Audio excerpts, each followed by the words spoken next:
everyone, welcome to my channel. My name is Karen and this is my studio at Karen Crocker Art. So I am a professional painter as well as an artist, and I have started this channel because I thought it would be a lot of fun to bring a lot of my experiences to you, things that I've learned on the job about products, colors, different types of finishing that goes on walls and trim. I am also a faux finisher. I redo furniture. I'm an artist, and so hopefully on this channel we're going to cover a lot of topics. We're going to start with the basics, and then we're going to get to some fun faux finishing. We're going to get to some fun wall murals and hand painted design on your ceiling, your walls, your floors, whatever suits you. We'll do a little color consultation kind of thing. So if that seems like something that you'd be interested in, then like and subscribe. I would really appreciate that. So today I'm going to do a short little video on the tools that I use, that I bring to my job every single day. So whether you're thinking about starting out as a painter or starting your own painting company, or whether you're planning on painting your own house, I'm just going to do a quick overview of the tools that I bring to my job. And when I'm done with that, I'll link another video later on how I use those products, what my favorite primers are, what my favorite tools are, and that sort of thing, my favorite caulking and all of that. So first thing on my list is I always bring my ladder. I have a 4-foot ladder. It gets me through 90% of my jobs. Sometimes I need the 6, sometimes I need the 8, sometimes I even need a 16 extension, but for the most part, my 4-foot ladder gets me through the job. So next on the list is my trusty drop cloth. We want to use this to keep things neat, lay it down on the floor before you get started, and it keeps the dust and paint drips off the floor, so drop cloth is necessary. Now I have sandpaper. Everybody knows that this is essential to painting, doing your prep work. It's your sandpaper. I'm not going to talk about grit now, but depending on what the application is. There are also 2 products that I really like to use. It's a liquid sandpaper, so if you want to wipe down your trim before you get started. It's a deglosser. Clean Strip makes one that's called a liquid sandpaper.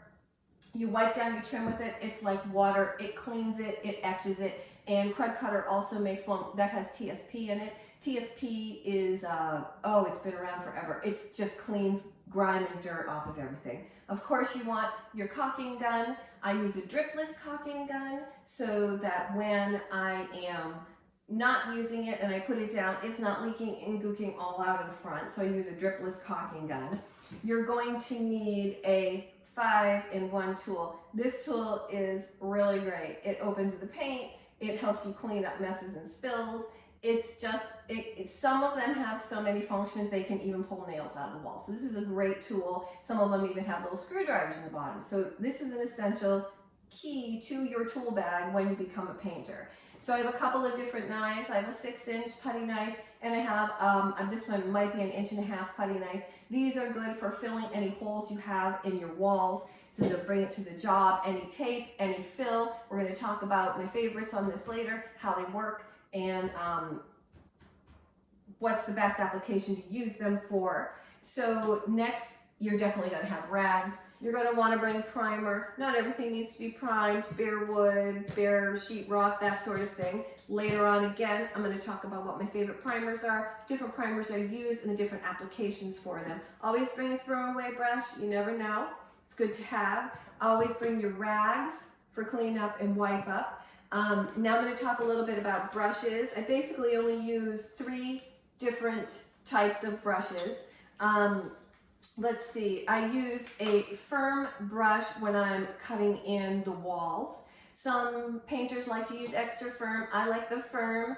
The more firm your brush becomes, your cut may need a few more coats, doesn't cover as well. So I use the extra firm brush for walls. I use a soft nylon brush for my trim because I really like it to be smooth and have those brush strokes really lay down. And I always keep a little 1-inch on hand because it's really great for getting into the corners. It's really great for little touch-ups. Say you forgot a little nail hole, you could dab it on there after. You could hit the edges of your trim if you had any of your wall paint crossover. So this is one of my very favorite products. I've been using this Handy Pail paint bucket for I don't know, 15 years, if they've even been made for 15 years. It has a little adjustable band, so you can take this out, you can make it tighter on your hand, so I just hold it just like this. It comes, you buy these liners separately, and you use them one at a time, and you put them in your bucket, you pour your paint in. It has a magnet on the inside, so if you don't want to, when you take a break, say you're having a lunch or something like that, you do not want to submerge your brush in your paint. You can leave it just like this and cover it with a rag, and it's just fine. So the next thing I want to talk about is your rollers and your roller covers. I always use the microfiber rollers. I'm not going to discuss what nap right now because that's not important. All I want to let you know is I personally feel as though the microfiber rollers just give you a better finish. They're easier to use. The paint doesn't splatter all over the place. So that is my go-to. You're gonna need a roller handle and a tray. We'll talk about the tray in a minute. I take whatever roller handles. I have a tendency, if you can't tell, these are my actual things that I bring on my job, so they are a little bit messy, and I have a tendency to get a little bit messy just because I really love my job and I get into it. And I always bring a tiny roller. This is always good to have with a little microfiber nap to go on it. These are disposable, or you can wash them. It's up to you. It's really great for reaching behind toilets, reaching in tough corners, places that you can't get to with your brush. You might be able to just kind of roll this down and get that. And then of course you have your paint tray. This is again Handy Pail paint tray, one of my favorites. This can hold up to a gallon of paint. It also comes with liners. They are disposable after you get finished your job. You really don't want to be picking up, and they look like this. They're just clear plastic. And when you're done for the day, you just take that right out and throw it away. And the last thing that I have for my jobs is a pole. There's different sizes. This is my large pole. I use this one for the ceilings and stairwells and really high walls. It has a little, you can extend it, you can make it longer. Your roller will screw right into the end of this. And so you can do floors with it, you can do ceilings with it, you can do tall walls. If you're a tall guy, then you can just use your hands, or you can use a smaller roll. These come in different sizes.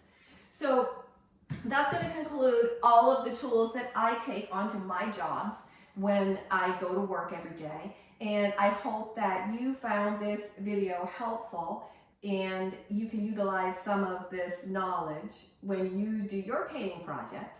So again, I would love it if you have any comments, and feel free to like and subscribe.